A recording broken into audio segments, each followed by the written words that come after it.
നമസ്കാരം പ്രിയ കർഷക സുഹൃത്തുക്കളെ. ഇച്ചിരി വളം ഡ്രഞ്ചിങ് ആണ്. ഇത് പിക്സലിൻ്റെ ഇൻസ്റ്റാ DAP. അതിനകത്ത് 18% നൈട്രജനും 48% ഫോസ്ഫറസും ആയിട്ട് വരുന്ന കോമ്പിനേഷൻ. ഇതും അതുപോലെ തന്നെ പിക്സലിൻ്റെ പൊട്ടാഷാണ്. ഇത് നൈട്രജൻ നില്ല്, ഫോസ്ഫറസ് 10, പൊട്ടാഷ് 40, പിന്നെ ടെക്നിക്കൽ എലമെൻറ്റ്സ് എല്ലാം കൂടി ചേർന്ന് കോമ്പിനേഷനാണ്. ഇത് രണ്ടും 200 ലിറ്ററിന് 1/2 കിലോ വെച്ച് ആണ് ഡ്രഞ്ചിങ്ങിന് ഡോസ് കൊടുക്കുന്നത്. ഇത് ഒരു ഫോളിയർ ഗ്രേഡാണ്. ഇത് നമുക്ക് ശാരമെല്ലാം കുളിപ്പിച്ച് നമുക്ക് ഡ്രഞ്ചിങ്ങായിട്ട് കൊടുക്കാൻ പറ്റും. നല്ല പൗഡർ ഫോമാണ് DAP. ഇത് അതുപോലെ തന്നെ ശകലം കൂടി ഈർപ്പമുണ്ട് പൊട്ടാഷ്. ഇത് രണ്ടും കൂടി 1/2 കിലോ വരുമ്പം ഒരു ബാരലിന് ഒരു 245 രൂപ ഡ്രമ്മിന് കോസ്റ്റ് വരും. അതിൻ്റെ കൂടെ ഈ ഓർഗാനിക് കാർബൺ ഒരു 200, പിന്നെ സ്യൂഡോ ട്രൈക്കോ വാം ഇങ്ങനത്തെ സാധനങ്ങൾ എല്ലാം 200 മില്ലി വെച്ച്. ഞാൻ ഇതിന് മുമ്പത്തെ റൗണ്ട് ഒഴിച്ചപ്പോൾ ഈ ബയോ കൺസോഷ്യം 10 ഐറ്റം സാധനങ്ങളെല്ലാം കൂടി വരുന്ന ഇസഡിൻ്റെ ബയോ കൺസോഷ്യം ഒഴിച്ചു കൊടുത്തായിരുന്നു. അതുകൊണ്ട് ഈ റൗണ്ട് ശകലം ട്രൈക്കോ സ്യൂഡോ വാം മാത്രമായിട്ട് ഒഴിച്ചു കൊടുക്കുകയാണ് ഈ റൗണ്ട്. ഒരു ചെടിക്ക് ഒരു 10-15 ലിറ്റർ വെച്ച് ഒഴിച്ചു കൊടുക്കും.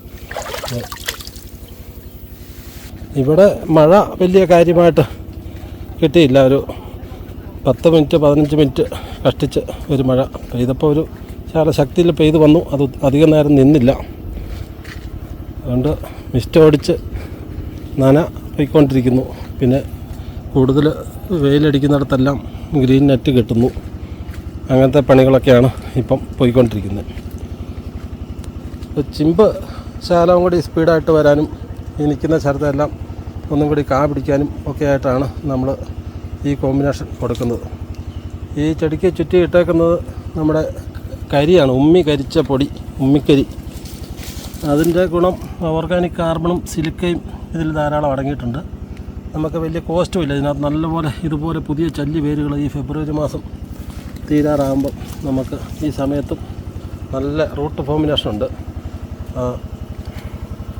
ഉമ്മിക്കരി കൊടുത്തതിൻ്റെയാണ്. ആ വേരിനകത്തോട്ട് ഇപ്പം നമ്മൾ ഈ കൊടുക്കുന്ന വാമും ഈ കൊടുക്കുന്ന DAP എല്ലാം കൂടി പെട്ടെന്ന് ചെടിക്ക് ഒരു ഇതായിട്ട് കിട്ടും. ഈ തോട്ടം കഴിഞ്ഞ മാർച്ച് മാസം നമ്മൾ ഷെയ്ഡ് അടിച്ചാണ്. അത് കഴിഞ്ഞ് വന്ന ചിമ്പിലെല്ലാം ഇതുപോലെ കായായി. അപ്പോൾ ഇത് ഈ വേനൽക്ക് 2-3 മാസം നമ്മൾ സംരക്ഷിച്ചുകൊണ്ട് വരണം. അതുപോലെ തന്നെ ഈ ചിമ്പെന്ന് അടുത്ത ഒരു സ്റ്റെപ്പ് ചിമ്പ് കൂടി പൊട്ടി എല്ലാം മുളച്ച് വരുന്നുണ്ട്. അതൊന്ന് സ്പീഡപ്പാക്കി കയറി വന്നെങ്കിലോ നമുക്ക് അടുത്ത സീസണിലും നമുക്ക് ഒരുപോലെ ആദായം കിട്ടത്തുള്ളൂ. അതുപോലെ തന്നെ ഈ ശരങ്ങൾ കമറി പോകാതെ നമ്മൾ അടുത്ത സീസൺ വരെ കൊണ്ട് എത്തിക്കുകയും വേണം. ഒത്തിരി തോട്ടങ്ങളിൽ ഈ വർഷം മഴ നീണ്ടു നിന്നപ്പോഴത്തേക്കും ഈ പുതിയ ശരങ്ങൾ ഇതുപോലെ അടിച്ച് ഇതെല്ലാം സീസൺ ആരംഭം പോലെ അടിച്ചേക്കുവാണ്. മൊത്തം കംപ്ലീറ്റ് ശരം അടിച്ച ശരത്തെല്ലാം നമ്മുടെ കൃത്യമായ രീതിയിൽ ഉള്ള കെയറിങ്ങും കാര്യങ്ങളും കൊണ്ട് കായൊന്നും ഡ്രോപ്പിംഗ് ഇല്ലാതെ ശരം വലിയ കുഴപ്പമില്ലാതെ നിൽപ്പുണ്ട്. ഇവിടം കൊണ്ടൊക്കെ ചെറിയൊരു അറസ്റ്റ് ഫീലിംഗ് ഉണ്ട്. അത് ആ വെള്ളത്തിൻ്റെ കുറവാണ്. നല്ലൊരു മഴ കിട്ടുവാണെങ്കിൽ അത് നല്ല രീതിയിലോട്ട് വരും. അപ്പോൾ ഈ തോട്ടത്തിൽ കഴിഞ്ഞ റൗണ്ട് അടിച്ചത് പിക്സലിൻ്റെ പേഷ്വ എന്ന് പറയുന്ന കോമ്പിനേഷൻ മരുന്നാണ്. അത് 50 മില്ലി പേഷ്വായും അതിൻ്റെ കൂടെ തന്നെ ജിബ്രലിക്കിൻ്റെ ഒരു കോമ്പിനേഷൻ 50 ഗ്രാമുമായിട്ട് വരും. ഒരു 325 രൂപ ഡ്രമ്മിന് കോസ്റ്റും ഉള്ളൂ. നല്ല മരുന്നാണ്. അത് ശരമൊക്കെ നല്ലപോലെ തെളിഞ്ഞ് നല്ലതായിട്ട് നിൽക്കുന്നുണ്ട്. ഇനി അടുത്ത റൗണ്ട് മഴ കിട്ടാതെ ശകലം ചൂടും കൂടി കൂടുവാണെങ്കിൽ അടുത്ത റൗണ്ട് പ്ലിന്തർ, പിക്സലിൻ്റെ തന്നെ പ്ലിന്തർ എന്ന് പറയുന്ന മരുന്നുണ്ട്. അതിൻ്റെ കോമ്പിനേഷൻ ഇൻഡോസികാർബ് ന്യൂവാർലോണാണ്. അടുത്ത റൗണ്ട് ആ ഒരു കോമ്പിനേഷൻ സ്പ്രേ കൊടുക്കാം എന്ന് വിചാരിച്ച് നിൽക്കുന്നു. അതും അതിൻ്റെ കൂടെ ഒരു GRS കൂടി കൂട്ടി അടിച്ചു കഴിയുമ്പോൾ GRS എന്ന് പറയുമ്പം ഗ്രീൻ റീഹൈഡ്രേഷൻ സൊല്യൂഷൻ എന്ന് പറയും. അത് ചെടി വേർക്കാതെ ചെടിയുടെ ജലാംശം നഷ്ടപ്പെടാതെ പിടിച്ചു നിർത്തുന്ന ഒരു ഗ്ലൂക്കോസും അമിനോസും സിലിക്കായും കൂടി അടങ്ങിയൊരു കോമ്പിനേഷനാണ്. അത് ഒരു 1/2 കിലോ 200 ലിറ്റർ വെള്ളത്തിൽ മരുന്നിൻ്റെ കൂടെ അടിച്ച് കഴിയുമ്പോൾ ഈ ശരമൊക്കെ നല്ലപോലെ തെളിഞ്ഞ് ഇതിലെല്ലാം അരുമ്പോൾ എല്ലാം ഓരോന്ന് പിടിച്ചുകൊണ്ടിരിക്കും. ഈ കായ്ക്ക് വിലയുള്ളപ്പോൾ ഈ ശരം ചൊറിപ്പാൻ കയറാതെയും കുത്തിപ്പോകാതെയും നമ്മൾ കൃത്യമായിട്ട് മെയിൻറ്റെയിൻ ചെയ്ത് പോകേണ്ടതായിട്ടുണ്ട്. ഇപ്പോൾ ഈ വേനൽക്ക് ഇതിപ്പോൾ ഫെബ്രുവരി മാസം ഇന്ന് 24-ാം തീയതിയായി. 24-ാം തീയതിയാണ് ഇന്ന് ഈ സമയത്ത് പോലും ഇപ്പോൾ ഉണ്ടാകുന്ന കായ്ക്കെല്ലാം അത്യാവശ്യം സൈസും കാര്യങ്ങളും എല്ലാം ഉള്ളത് നമ്മൾ ഈ കൊടുക്കുന്ന വളങ്ങളുടെയും കാര്യങ്ങളുടെയും റിസൾട്ടാണ്. ഇത്രയും ചെടികൾ കൂടുതലായിട്ടുള്ളതുകൊണ്ട് 10,000 ചെടികളോളം ഉണ്ട്. അതുകൊണ്ട് എനിക്ക് ഈ കരിവളം മേടിച്ചപ്പോൾ 2 കിലോയിലും വെച്ച് ഇടണമെന്ന് ആഗ്രഹമുണ്ടായിരുന്നു. അത്ര എത്തിയില്ല. ഉള്ളത് ഒരു കുറച്ച് ഇട്ട് നനയൊക്കെ കൊടുത്ത് കഴിയുമ്പോഴത്തേക്ക് അതിനകത്തോട്ട് വേര് നല്ലപോലെ ഇറങ്ങി ചെടിക്ക് പുതിയ വേരുകളും ഉണ്ടാകും, ചെടിക്കൊരു പച്ചപ്പുമാകും. അതിനുവേണ്ടിയാണ് ഈ ഓർഗാനിക് കാർബൺ അടങ്ങിയ കരിവളം ഉമ്മിക്കരി പൊടിച്ചത്. അതൊരു ചാക്കിനൊരു 150 രൂപ റേഞ്ച് ആകും നമുക്ക് ഇവിടെ കിട്ടുമ്പോൾ. ഒരു ചാക്കുണ്ട ഒരു 6-7 ചെടിക്ക് നമുക്ക് ഇടാൻ കിട്ടും. ഈ കരിവളം ഇട്ട് കഴിയുമ്പോഴത്തേക്ക് അതിനകത്തോട്ട് പുതിയ വേര് ഉണ്ടാകുന്നുണ്ട്. ഇതുപോലെ നല്ലപോലെ ചല്ലിവേരുകൾ ഉണ്ടായി വരുന്നുണ്ട്. നനയും കൂടി നല്ലപോലെ കൊടുക്കുവാണെങ്കിൽ നല്ല രീതിയിൽ ഇതിനകത്ത് വേരുണ്ടാകും. ഈ വേരിലോട്ട് വേണം നമ്മൾ ഈ ട്രൈക്കോയും വാമും സ്യൂഡോയൊക്കെ കൊടുത്തു കഴിയുമ്പോഴത്തേക്കും പെട്ടെന്ന് ഈ വേരിലോട്ട് കയറിക്കോളും. അപ്പം ചെടിക്ക് ഒരു പച്ച കളർ നിലനിൽക്കും. ഈ വേരിൽ നിന്ന് മണ്ണിൽ നിന്നുണ്ടാകുന്ന ഫിസേറിയം ബാധ നമുക്കൊത്തിരി ഒഴിവാക്കാൻ പറ്റും. ഫംഗിസൈഡുകളുടെ ഉപയോഗം ഒത്തിരി നമുക്ക് കുറയ്ക്കാൻ പറ്റും. അങ്ങനെ ഒത്തിരി ഗുണങ്ങളുണ്ട് നമുക്ക് ഈ സമയത്ത് ഈ മിത്ര ബാക്ടീരിയ ഡ്രഞ്ചിങ് ആയിട്ട് കൊടുക്കുമ്പോഴത്തേക്കും. ഞാൻ കൊടുക്കുന്ന എല്ലാം ഇസഡ് എന്ന് പറയുന്ന കമ്പനിയുടെയാണ്, ഇസഡ്+. അതിൻ്റെ നല്ല കൗണ്ടും ഉണ്ട്. 2x10⁹ ആ റേഞ്ചിൽ കൗണ്ടും ഉണ്ട്. വിലയും കുറവാണ്, ഡോസും കുറവ് മതി. അത് ആ ഒരു കോമ്പിനേഷൻ ഞാൻ ഇടയ്ക്കിടയ്ക്ക് ഇത് മണ്ണിലും ചെടിക്ക് സ്പ്രേ ആയിട്ടും ഒക്കെ കൊടുക്കും. ഈ കഴിഞ്ഞ സീസണിൽ നല്ലപോലെ കിട്ടിയ തോട്ടമാണ്. അതിൽ അടുത്ത വർഷത്തേക്കുള്ള ശരം ഇതാണ് പ്രശ്നമായത്. ഇച്ചിരി പുതിയ ശരങ്ങൾ കൂടുതലായിട്ട് അടിച്ചു പോയി. ഈ പൊങ്ങി നിൽക്കുന്ന ശരങ്ങളെല്ലാം പുതിയ ശരങ്ങൾ അടിച്ചതാണ്. ഇന്ന് കവാത്തൊക്കെ എടുക്കാറായി കിടക്കുന്നു. ആൾക്കാരുടെ ഷോർട്ടേജാണ്. ഇപ്പോൾ ഈ ട്രെഞ്ചിങ് പോയി കഴിയുമ്പോൾ പയ്യെ കവാത്തെടുത്ത് ചെറിയൊരു പുതയിട്ട് കൊടുക്കണം. നമ്മളൊരു 30 ദിവസം കൂടുമ്പം ഇത്ര വലിയ ചെടികൾക്ക് നമ്മൾ ഫുഡ് കൊടുത്തോണ്ടേ ഇരിക്കണം. അത് വേനലിനോ മഴക്കാലമെന്നോ ഒന്നുമില്ല. എങ്കിലേ ഈ കായും പിടിക്കത്തുള്ളൂ. അതിൻ്റെ അടുത്ത ജനറേഷൻ ചിമ്പുണ്ടാകത്തുള്ളൂ. ഇതിനെല്ലാം ചിമ്പ് വളരെ കുറവാണ്, എല്ലാം പൊട്ടി നിൽക്കുവാണ്. ഞാനിപ്പോൾ ഈ മാസം ഇത് കൊടുത്താൽ അടുത്ത മാസം ഒരു മാർച്ച് പകുതിയോടുകൂടി ഹോർസ് ഉണ്ട്. ഹോർസ് എന്ന് പറയുന്ന സാധനം, ഹോർസ് എന്ന് പറഞ്ഞു കഴിഞ്ഞാൽ അതിനകത്ത് calcium, magnesium, sulphur, potash plus nitrogen 5 item സാധനത്തിൻ്റെ കോമ്പിനേഷനാണ്. ഒരു 25 കിലോയുടെ ബാഗിന് 1900 രൂപ റേഞ്ച് അതിന് വില വരും. അത് നമുക്ക് നല്ല പെർസെൻറ്റേജിൽ അതിനകത്ത് കാൽസ്യവും സൾഫറും നൈട്രജൻ മാത്രം 10-ന് താഴെ ഉള്ളൂ. ഈ സമയത്ത് അത്ര നൈട്രജൻ വേണം നമുക്ക് ഈ ശരീരത്തിന് എല്ലാവരും ജീവൻ കിട്ടണമല്ലേ. അപ്പം ആ ഒരു കോമ്പിനേഷനാണ് ഈ അടുത്ത ആയിട്ട് ഞാൻ കൊടുക്കാനായിട്ട് ഉദ്ദേശിക്കുന്നത്. പിന്നെ ഈ ചെടിയിൽ ഇപ്പോഴും ഉള്ള ഫ്ലവറിങ് ഉണ്ട്. നമ്മൾ അടിച്ച പേഷോ എന്ന് പറയുന്ന മരുന്നിൻ്റെ കൂടെയുള്ള ജിബർലിക്കും എല്ലാം കൂടി ചേർന്ന് ഒരു സിലിക്കായും കൂടി ചേർന്നൊരു കോമ്പിനേഷനുണ്ട്. 50 ഗ്രാമിൻ്റെ പാക്കറ്റ്, സാക്ഷി പാക്കറ്റ്. അതിൻ്റെയാണ് ഈ ശരത്തിൻ്റെ ഇപ്പോൾ കാണുന്ന തെളിച്ചവും കായുടെ ആ സൈസും ഇപ്പോൾ ഉണ്ടാകുന്ന കായുടെ ആ സൈസും കാര്യങ്ങളും എല്ലാം നമുക്ക് അകത്തേക്ക് കിട്ടുന്നതാണ്. അപ്പോൾ ഈ ഹോർസ് ഒരു 200 ലിറ്ററിന് 2 കിലോ. അതും അതിൻ്റെ കൂടെ നമുക്ക് ഈ പറഞ്ഞ പോലെ കടലപ്പിണ്ണാക്ക് വേണമെങ്കിൽ അത് ചേർക്കാം, അല്ലെ ഈ ഓർഗാനിക് കാർബൺ വേണമെങ്കിൽ അത് ചേർക്കാം, അല്ലെ ഹുമിക്കോ സിവിഡ് അമിനോ ഫൾവിക്ക് ചേർന്ന ഗ്രോത്ത് ഫാസ്റ്റ് എന്ന് പറയുന്ന സാധനമുണ്ട്, അങ്ങനത്തെ അത് ചേർക്കാം. ഓരോരുത്തരുടെ മണ്ണിൻ്റെയും ചെടിയുടെയും അഴുകലുള്ളടമാണോ അതിൻ്റെ ഘടന നോക്കിയിട്ട് നമുക്ക് അതിന് വേണ്ട രീതിയിലുള്ള കോമ്പിനേഷൻ നമുക്ക് തിരഞ്ഞെടുക്കാവുന്നതാണ്. അപ്പോൾ അത് കൂട്ടി അടുത്തൊരു ട്രെഞ്ചിങ് കൂടി പോകുമ്പോഴത്തേക്കും ഇതിനെല്ലാം ഈ ശരമടിച്ച് മെച്ചുറായി വരുന്ന ആ ചിമ്പുകൾക്കെല്ലാം അടുത്ത ഒരു സ്റ്റെപ്പ് ചിമ്പും കൂടി ഉണ്ടായി വരും. എല്ലാത്തിൻ്റെ അടിസ്ഥാനം ഇങ്ങനത്തെ വേരാണ്. ഞാനിത് ആയുഷും മൈക്കായും, ആയുഷ് എന്ന് പറഞ്ഞാൽ നിമറ്റോഡ്, വേരുപുഴു, മീലിബക്ക്, ഇത് 3നും കൂടി കൺട്രോൾ കിട്ടുന്ന മരുന്നാണ്. ഒരു ബാരലിൽ 100 മില്ലിയാണ് അതിൻ്റെ ഡോസ്.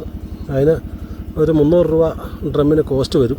അതും അതിൻ്റെ കൂടെ മൈക്ക എന്ന് പറഞ്ഞാൽ മൈക്രോറൈസ ബാക്ടീരിയയും അതായത് വാമും സിലിക്കായും കൂടി ചേർന്ന ഒരു കോമ്പിനേഷനാണ്. അതൊരു 250 ഗ്രാം. രണ്ടും കൂടി വരുമ്പോഴത്തേക്കും നമുക്ക് ഒരു ഡ്രമ്മിൻ്റെ കോസ്റ്റ് 390 രൂപ ഒരു ബാരലിന് നമുക്ക് നല്ല പക്കാ റിസൾട്ടും കിട്ടും. നല്ലപോലെ വേരാകും. ആ വരുന്ന വേര് നമ്മൾ സംരക്ഷിക്കുക എന്നുള്ളതാണ്. വേരുണ്ടാക്കാനായിട്ട് എളുപ്പമാണ്. ആ വേര് നിലനിർത്തുക എന്നുള്ളതാണ്. ആ നിലനിർത്തണമെങ്കിൽ അതിൻ്റെ അടുത്ത പടി ഈ പറഞ്ഞ് സ്യൂഡോ ട്രൈക്കോ വാം അങ്ങനത്തെ സാധനങ്ങളിലോട്ട് പോകണം. നമ്മൾ ഈ കെമിക്കൽ തന്നെ കൊടുത്ത് ഇത് മണ്ണും പോകും, പൈസയും പോകും, ചെടിയുടെ പ്രതിരോധശേഷി നഷ്ടപ്പെട്ടു പോകും. അതുകൊണ്ട് ഈ ഇടയ്ക്കിടയ്ക്ക് ഈ വാം ട്രൈക്കോ അങ്ങനത്തെ കോമ്പിനേഷൻ നമ്മൾ കൊടുക്കേണ്ടതാണ്. ഇപ്പോൾ ഒഴിക്കുന്ന ഈ വളം ഒഴിച്ചിട്ട് 1 മാസം കഴിയുമ്പോൾ ഞാൻ നിങ്ങളെ ഈ തോട്ടത്തിൻ്റെ അടുത്ത സ്റ്റെപ്പ് ഇതിൻ്റെ വളർച്ചയും കാര്യങ്ങളും എല്ലാം ഞാൻ കാണിക്കാം. ഇവിടെ ശകലം വെട്ടം വെളിച്ചമൊക്കെ കൂടുതലായിട്ട് അടിക്കുന്നതുകൊണ്ട് ഇവിടെ അത്യാവശ്യം ചിമ്പൊക്കെ ഉണ്ടായി വരുന്നുണ്ട്. ചെടിക്ക് അകത്തോട്ട് നിൽക്കുന്ന ചെടികൾക്ക് അങ്ങനെ ചിമ്പടിക്കുന്നില്ല. അത് അത്ര അടഞ്ഞ് നിൽക്കുന്നതുകൊണ്ടാണ്. ഇവിടെയൊക്കെ അത്യാവശ്യം ചിമ്പ് പൊട്ടുന്നുണ്ട്. ഓരോ ഏരിയയും ആ സ്ഥലത്തിൻ്റെ ചായ്വിനും കിടപ്പിനും അനുസരിച്ചാണ് ചെടിയുടെ പെർഫോമൻസും. ഇവിടെ എല്ലാം അത്യാവശ്യം ചിമ്പും ചരവും നല്ലപോലെ ഒന്നിച്ച് ഉണ്ടായി വരുന്നുണ്ട്. ഇത് ഇല്ലാത്ത ചെടികളാണ് ഒരു 70% ചെടികൾ. ഒരു 30% ചെടികൾക്ക് ഇങ്ങനെ ചിമ്പടിച്ചിട്ടുണ്ട്. നമുക്കത് പോരാ. നമുക്കൊരു യൂണിഫോമായിട്ട് എല്ലാം കൂടി അടിച്ച് പറഞ്ഞാൽ പുറമേ നമ്മൾ ഓരോ ബൂസ്റ്റിങ് കൊടുക്കണം. അത് വലിയ കോസ്റ്റ് വേണ്ടതാണ്. വലിയ കോസ്റ്റ് ആകത്തില്ലാത്ത രീതിയിലുള്ള വളപ്രയോഗ രീതികൾ കൃത്യമായിട്ടുള്ള ഇടവേളകളിൽ നമ്മൾ കൊടുത്തു പോയെങ്കിലോ ഇതിൻ്റെ ആ പ്രോസസ്സിങ് അതിൽ നടക്കത്തുള്ളൂ. അതിൻ്റെ ആ അടുത്ത സ്റ്റെപ്പിലോട്ട് ചെടി പോവുള്ളൂ. അല്ലെങ്കിൽ ഒരു വളം കൊടുത്തു ഒന്ന് എഴുന്നേറ്റു പിന്നെ അതുപോലെ ഇരുന്ന് പോവും. പിന്നെ അത് രണ്ടാമത് പിന്നെയും ബൂസ്റ്റ് കൊടുത്ത് കയറ്റിക്കൊണ്ട് വരാൻ നമുക്ക് പാടാണ്. അതുകൊണ്ട് ഓരോരോ ബൂസ്റ്റ് നമ്മൾ കൃത്യമായിട്ട് ഇടവേളകളിൽ കൊടുത്ത് പോകണം. അതായത് 30 ദിവസത്തെ ക്യാപ്പിൽ നനയ്ക്കാൻ സൗകര്യമുള്ളവരെല്ലാം വളം ലൈറ്റായിട്ട് വളം കൊടുത്താൽ നമുക്ക് ഈ കായ്ക്ക് വിലയുള്ളപ്പോൾ ഈ ശരത്തെല്ലാം നമുക്ക് കുറച്ചൊക്കെ കിട്ടും. ഇതൊരു തിരുതാളി ചെടിയാണ്. ഒത്തിരി വലിയ ചെടിയാണ്. അതിൻ്റെ ശരം എവിടം വരെയാണ് കയറി കിടക്കുന്നത്. ഇങ്ങനെ പടന്ന് താഴെക്കൂടി ഒരു സ്റ്റെപ്പ് ഇങ്ങനെ നിൽക്കുകയാണ്. നമ്മുടെ ഞള്ളാനിയെ അപേക്ഷിച്ച് അത്ര കാപിടുത്തൊന്നുമില്ല. എങ്കിൽ ഇപ്പോൾ നല്ലപോലെ പിടിക്കുന്നുമുണ്ട്. മഴ കൂടി കഴിയുമ്പോൾ അത് ഭയങ്കര ഡ്രോപ്പിങ്ങാണ്. ഇവിടെയെല്ലാം നെറ്റ് കെട്ടണം. നല്ല പടിഞ്ഞാറൻ വെയിൽ കുത്തി അടിക്കുന്ന സ്ഥലങ്ങളാണ്. നെറ്റ് കെട്ടാണ് ഏറ്റവും പാട്. ഒരു 3 പേരെയൊക്കെ വിട്ട് കഴിഞ്ഞാൽ 4-5 നെറ്റാണ് ഒരു ദിവസം കെട്ടാൻ പറ്റത്തുള്ളൂ. ഈ ചെടി ഇങ്ങനെ പടർന്ന് നിൽക്കുന്നതിൻ്റെ അടിയിൽ നിന്ന് അത് പൊക്കി മുകളിൽ കയറ്റി ഈ മരത്തെ കൂടി ഇട്ട് കെട്ടി ഒപ്പിക്കുക എന്നുള്ളൊരു ഭയങ്കര ഭാരിച്ച പണിയാണ്. അതൊരു ഐഡിയ ഉള്ളവർക്കോ അത് സ്പീഡിൽ കെട്ടിപ്പോകാൻ പറ്റത്തുള്ളൂ. എല്ലാം നമ്മൾ ഹിന്ദിക്കാരെ കൊണ്ട് ചെയ്യിക്കുമ്പോൾ എല്ലാത്തിനും പരിമിതികളുണ്ട്. അപ്പോൾ ഈ വീഡിയോ ഇവിടെ അവസാനിപ്പിക്കുകയാണ്. അടുത്ത ഒരു വീഡിയോ ആയിട്ട് അടുത്ത എപ്പിസോഡിൽ കാണാം. അപ്പോൾ പറഞ്ഞു വന്ന കാര്യങ്ങൾ ഈ കരിവളം ചീപ്പ് ആൻഡ് ബെസ്റ്റ് ഒരു ചെടിക്ക് നിസ്സാര പൈസ ആകത്തുള്ളൂ.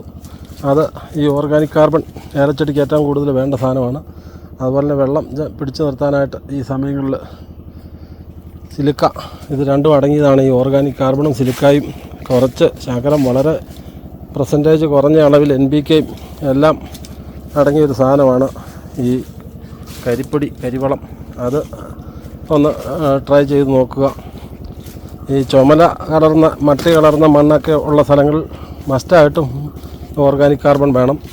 ഞാനിപ്പം ഇത് കൊടുക്കുന്ന കൂടെ തന്നെ ഇപ്പം ഓർഗാനിക് കാർബണിൻ്റെ ലിക്വിഡും കൂടി ഒഴിച്ച് കൊടുക്കുന്നുണ്ട്. നമ്മൾ ഇത് കൊടുത്താലേ ഇതിനകത്ത് നമ്മുടെ ഈ ബയോസ് നല്ലപോലെ വളരത്തുള്ളൂ.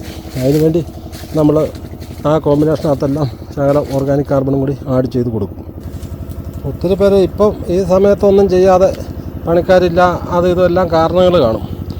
ഒന്നും ചെയ്യാതെ സീസണാകുമ്പോൾ കായില്ല എന്ന് പറഞ്ഞ് നമ്മൾ അന്നേരം പോയി കായ്ക്ക് വേണ്ടി എന്നാലും ചെയ്തിട്ടൊന്നും ഒരു കാര്യമില്ല. അന്നേരം കായ ഉണ്ടാകാൻ പാകത്തിനുള്ള ചിമ്പും അതിന് പറ്റിയ പരുവത്തിനുള്ള ശരവും ഉണ്ടെങ്കിലോ നമുക്ക് ആ സമയത്ത് കായ കിട്ടത്തുള്ളൂ.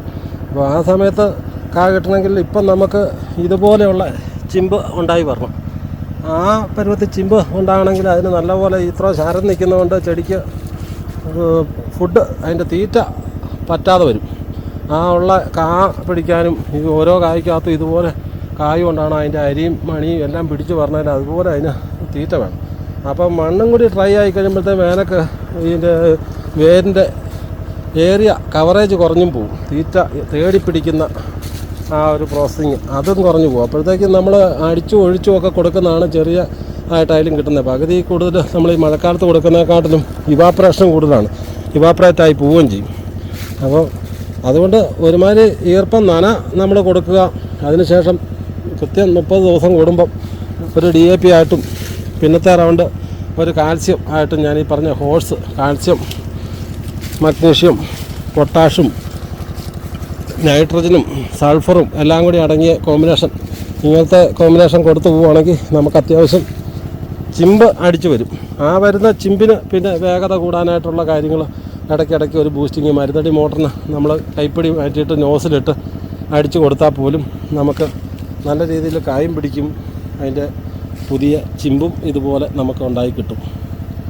ഇതില്ലാതെ നമ്മൾ എന്ത് ചെയ്തിട്ടും ആ സീസൺ ആ സമയത്ത് കൊണ്ടുപോയി എന്ത് ചെയ്തിട്ടും നമുക്കൊരു കാര്യമില്ല. നമുക്ക് ഈ പരുവത്തിലുള്ള ചിമ്പുകൾ ഇപ്പോൾ അടുപ്പിച്ചെടുക്കുക, അത് സ്പീഡപ്പാക്കി വളർത്തിക്കൊണ്ട് വരിക, ഇങ്ങനത്തെ കാര്യങ്ങൾ കൂടുതൽ എല്ലാവരും ശ്രദ്ധിക്കുക. അതിൻ്റെ ഏറ്റവും ചിലവ് കുറഞ്ഞ ഒരു രീതി മാർഗവുമാണ് ഞാനിപ്പം നിങ്ങളോട് പറഞ്ഞത്. ആർക്ക് വേണേലും ചെയ്യാം, ചെയ്യാതിരിക്കാം, അതെല്ലാം അവരവരുടെ സ്വാതന്ത്ര്യത്തിൽപ്പെട്ട കാര്യം. ഞാൻ ചെയ്യുന്ന കാര്യങ്ങൾ നിങ്ങളെ വീഡിയോ സഹിതം കാണിച്ച് പരിചയപ്പെടുത്തുന്നു, അത്രേ ഉള്ളൂ.